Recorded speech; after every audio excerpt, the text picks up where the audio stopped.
নিয়ে নিলাম মুগ ডাল। আজকে মুগ ডাল দিয়ে এই যে ফুলকপি দিয়ে আমি রান্না করব।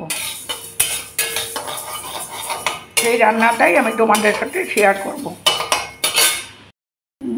ডালটা আমি ভাজার পরে ধুয়ে নিলাম। এখন আমি ডালটা প্রেসারে দিয়ে দেব।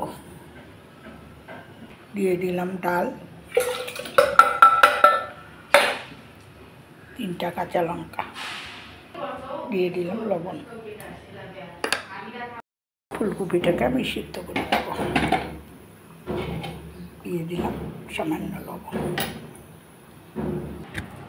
ফুলকপিটা ভেজে নেব। দিয়ে দিলাম সরষের তেল।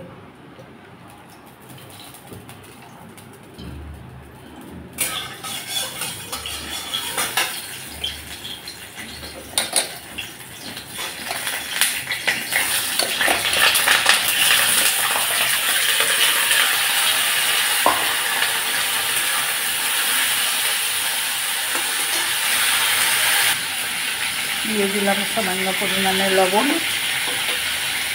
সামান্য হলুদ গুঁড়া। এখন আমি কপিটাকে ভাজা ভাজা করে নেব।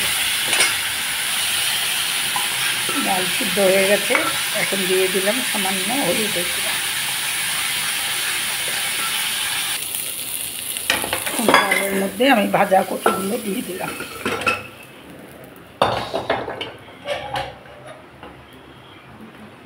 এখন ডালটা আমি একটা সিটি দিয়ে নেব।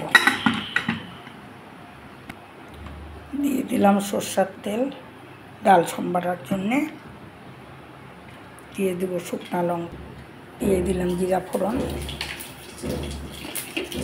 তেজপাতা, আদা, জিরার গুঁড়া,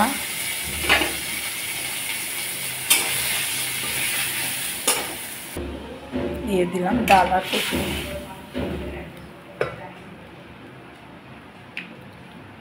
হিং, গরম মশলা, দিয়ে দিলাম একটু ঘি।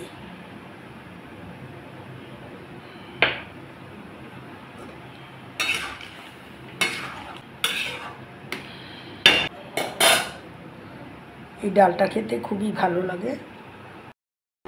যে করলাম কপি দিয়ে মুগ ডাল।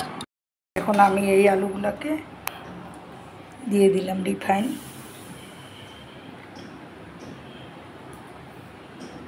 এইভাবে আমি আলু ভাজাটা করে নিচ্ছি।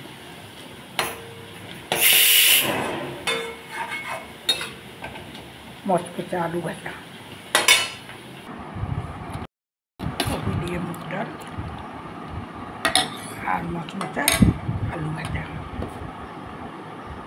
তাহলে ভিডিওটাই পর্যন্ত। সবাই ভালো থেকো, একটা লাইক করে দিও।